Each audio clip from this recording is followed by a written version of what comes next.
Hi guys! Nandito ako ngayon sa laboratory ng Fortress at naabutan ko sila nagde-develop ng bagong system ng granite coating. Ngayon, pwede na rin gamitin ang trowel application. Tara, itry natin!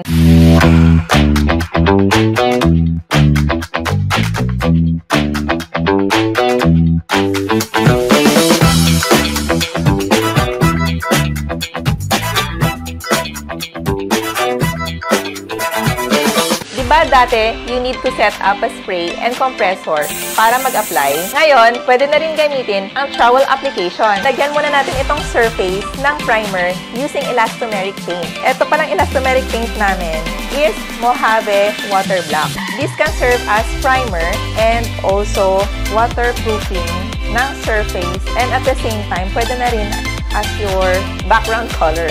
Okay! Ngayon, patuin natin itong primer ng 1 to 2 hours.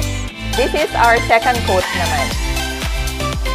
Pwede natin i-customize yung color pala. You can use white, beige, or this color gray. Okay, tapos na po tayo sa second coat. And again, papatuin natin ulit ito ng 1 to 2 hours. Ngayon, let's apply this new formulated na granite coating using this trowel. Guys, ito nga palang granite coating is for walls only ha. Pag gusto nyo pang floor, meron kaming Deco Quartz floor. Naka-flat lang sa table itong application ko kasi nagta-trial pa lang ako. First coat pala ito guys. Sobrang dali lang guys i-apply.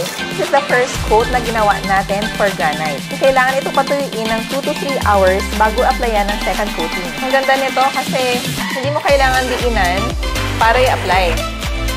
Light na light lang ang pagpahid. Parang ice cream.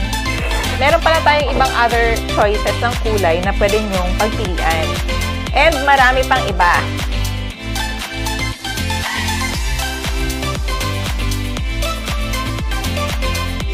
Don't forget to like, share, and follow my page, Angel Jam. See ya!